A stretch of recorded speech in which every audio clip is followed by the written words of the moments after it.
The year was 1948.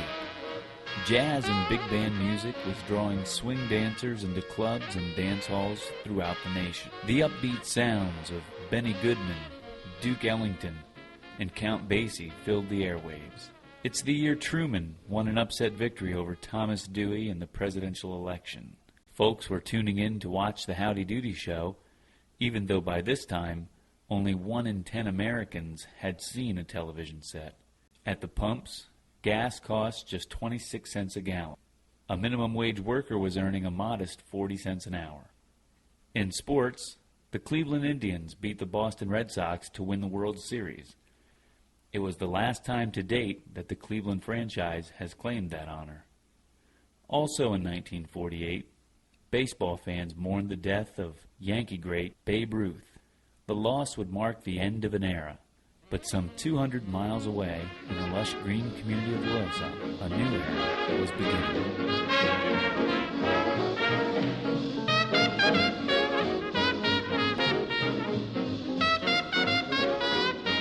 Although Little League Baseball was officially organized in Williamsport in 1939, many young ball players in surrounding communities were largely unaware of its development.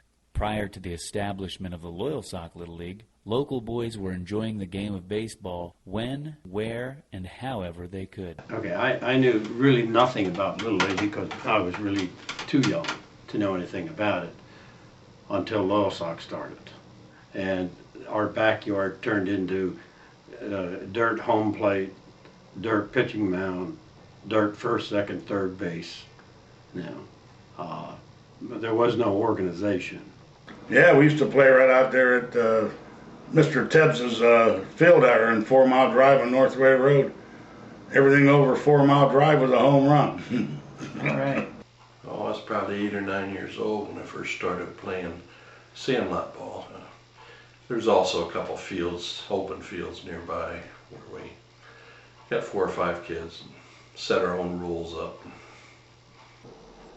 In the summertime, we'd play right in Pennvale. There was a ball diamond right in the middle of the area of Pennvale, and we would rake it and stuff like that. We were only 8, 9 years old, and the guys would come and pound on my window and wake me up, and time to play ball. And we did that, I think, 3 or 4 days out of the week. Well, you just get a bunch of kids together and you put your hands on the bat, and the first guy that gets up there, he gets first pick, and then you just play a ball game. We had rocks for second base and boards for third or whatever, you know. Before we chose up sides, you had to hold a bat and go like this, and whoever could get the last part of the bat got first dibs on who you wanted, you know. I guess probably back then, kids probably don't know it today, but we had caddy on the bounce. And the caddy on the bounce was the batter would hit it, and if it bounced in, or if somebody caught it actually, then you went out and took their place, they came back in and started to bat. And that was an everyday occurrence. Well, we would get the neighborhood kids, probably 5 or 6 is all we could get. And if you was a right-handed batter, the rules were you had to hit to the left side of the infield. Anything to the right side, you were out, and vice versa for left-handers. There was the pitcher was the first baseman actually, so if you had a ground ball, the ball was thrown to him, and you were safe or out based on where he was. If you were, say, a left-hand batter, you had to hit the ball between the pitcher's mound and first base. Right-hand batter had to hit it between the pitcher and third base, because there wasn't enough kids to chase the balls, and nobody liked chasing baseballs out in the field anywhere. So you had to hit it that way. Oh yes, the rules were so much different. They had like caddy on the bounce. The umpire stood behind the pitcher when we first started out. Then he moved behind the catcher. But when it first started out, he was behind the pitcher, and there was only one umpire.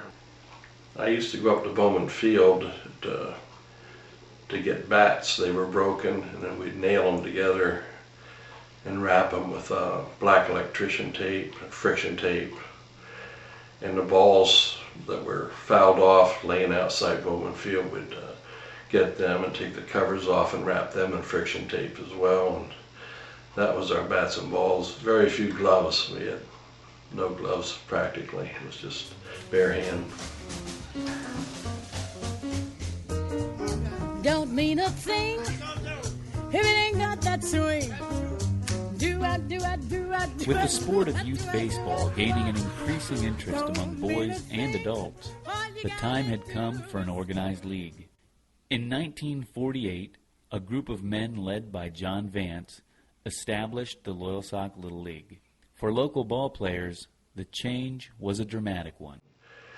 The previous year was when the Maynard Little League had played in that 1947 World Series, and some of the parents got together after that, and they formed the Loyalsock Little League.